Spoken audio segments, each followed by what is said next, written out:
Во студијето е Дарко Каевски, еден од најмладите пратеници во Собранието на Република Северна Македонија. Добро утро, Дарко. Добро утро, Сашо. Портпарол на СДСМ се разбира и направивме малку муабет за некои тековни прашања, меѓутоа Дарко, Собранието сега доаѓа повторно во централна некаква политичка улога во држава, бидејќи од денеска започнува блокадата на опозицијата, иако сега точно не разбирам баш кој се е вклучен во таа блокада, ти гледам дека поголемава албанска партија Алијанса не сака да започне барем не до јуни, додека не видат што ќе биде со европскиот диалог.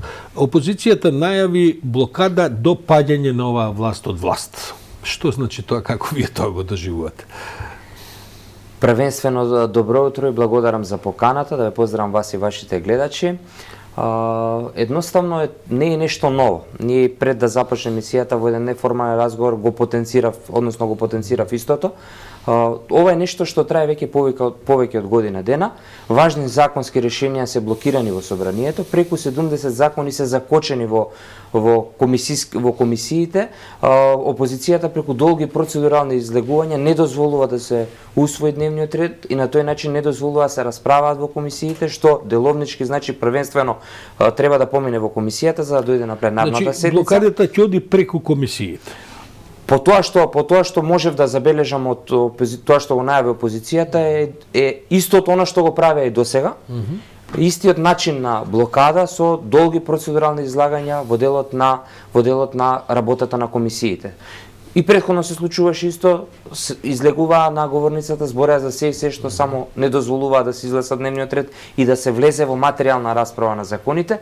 И тоа е начинот на функционирање на опозицијата кој што го имаше цела година. Сега новитетот во целата оваа работа е тоа што председателот на опозицијата Христијан Мицкоски го официјализира на некој начин. Ја официјализира нивниот начин на делување, па од тука не гледам дека нешто ново ќе се случува во Собранието, туку впрочем истите блокади и кочници кои што ги прави опозицијата. Добро, тоа навистина така, бидејќи знаеме колку време треба, некои комисии воопшто не се закажуваат таму каде што опозицијата ги раководи тие комисии. Во комисиите инаку вие имате мнозинство со коалицијните партии. Врз база на деловникот во сите комисии имаме мнозинство, но секако и теориски би можеле и да работите без опозицијата, што политички не би било веројатно. Апсолутно, но деловнички некои од комисиите председава опозицијата, односно председател има опозицијата, па така да токму и тоа што го напоменавте, има комисии кои што со месеци и месеци не се закажува, со месеци и месеци одредени точки кои што имаше предуслови и услови за да поминат и да се влезе во материјалната расправа на тие закони, не беа ставани на дневен ред и тоа е впрочем истото она што денеска го најавуваат дека од денеска ќе започне. Верувам дека разумот ќе надвладее, верувам дека ситуацијата, комплексната ситуација во која што во моментот се наоѓаме ќе излезе на површина и разумот ќе надвладее дека тоа што го најавуваат и тоа што го правеа во минатото нема да го прават, затоа што се наоѓаме во една сериозна енергетска, економска, здравствена криза и сите тие кризи придонесуваат, односно бараат пред се политичките партии и власта и опозицијата да бидат единствени во носењето на законите, се со цел што е можно полесно да се надминат последиците од кризите. Од истите тие причини опозицијата влегува во бојкот и во блокада. Велат се наоѓаме во кризи, владата е лоша, ништо добро не решава, Македонија пропаѓа, затоа мораме да ја срушиме. Така што аргументацијата и на двете страни е слична. Проблемот е што сега ние овој филм сме го гледале во последните 30 години повеќе пати, имало периоди кога и СДСМ се разбира блокирале парламенти, напуштале и така натаму.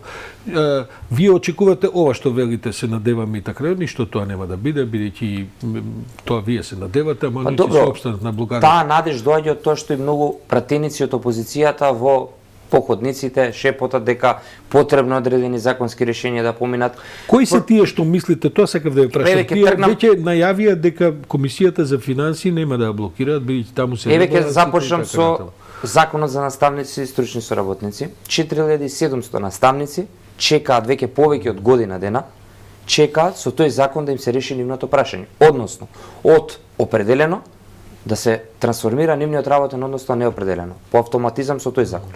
Дополнително таму има и согласување со минималната плата, што значи дека доколку тој закон се донесеше година дена порано, Денеска ќе имавме многу повисоки плати во Како делот ќе на ги образованието. договарате тие закони? Ќе оставите тие да бираат што е тоа што сакаат, бидејќи Апсолутно, таму има и не. закони кои што тангираат локалната власт. Опозицијата сепак владее во голем дел од општините во Македонија. Тоа е доста интересно што Сега блокадата, предпоставам дека низ од законите се однесуваат на даноци, реформи, постојат неколку децентрализација. закони во делот кои што беа наменети за децентрализација и повеќе средства и пари во општините, во делот на едно задолжување за улици и регионални патишта кои што треба да бидат реконструирани во општините.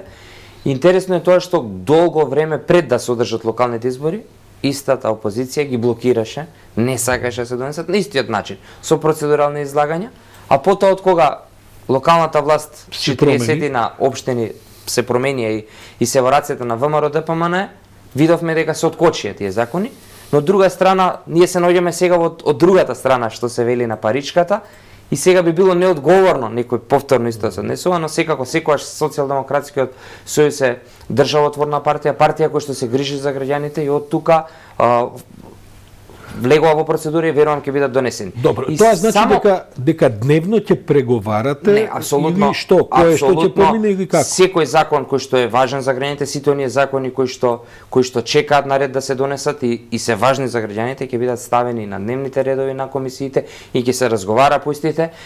Не верувам и нема можност. Впрочем, ги пробавме сите алатки и сите можни начини на преговарање, договарање, се со целовие закони да поминат. Укажувавме дека дајте ги аргументите за овие законски решенија, кажете што можеме да подобриме, дајте да влеземе во материјална расправа на законите. Поднесете амандмани, се што сметаме и заеднички мислиме дека ќе го подобри текстот на законот, ќе ги подобри и условите и сето она што е добро за граѓаните ќе го прифатиме. Но од другата страна гледаме едно однесување кое што пред се сака да се однесувањето е во насока да се оттргне фокусот од реалната неспособност на градоначалниците од ВМРО ДПМН. 6 месеци соочени исправени дека немаат ниту еден проект, 6 месеци време кое што ветија многу, а не остварија ништо, сакајќи да ја оттргнат вниманието од нивните градоначалници, најавуваат дополнителни блокади или официјализираат блокадата. Ги слушаме партиските наративи од ваша страна и од нивна страна, тие се главно обвинителни, како што и вие велите за нивната неуспешност на локално ниво. Тоа што мене ме интересира е паралелно со ова додека опозицијава го решаваше ќе влезе или не во блокадата, во Маврово се одвива оној познат Жан Моне диалог каде што пратениците имено водат долгогодишни разговори за промена на деловникот.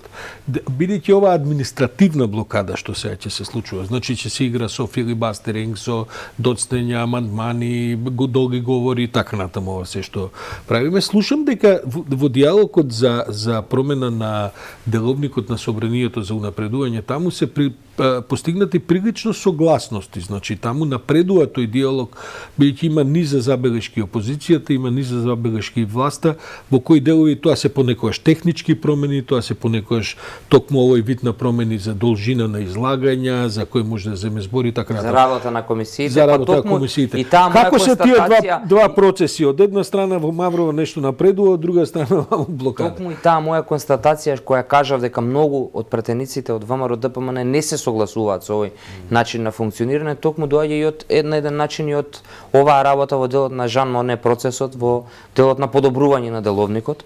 Од една страна имаме пратеници кои што делуваат од страна на опозицијата и се конструктивни за да се подобри работата на собранието.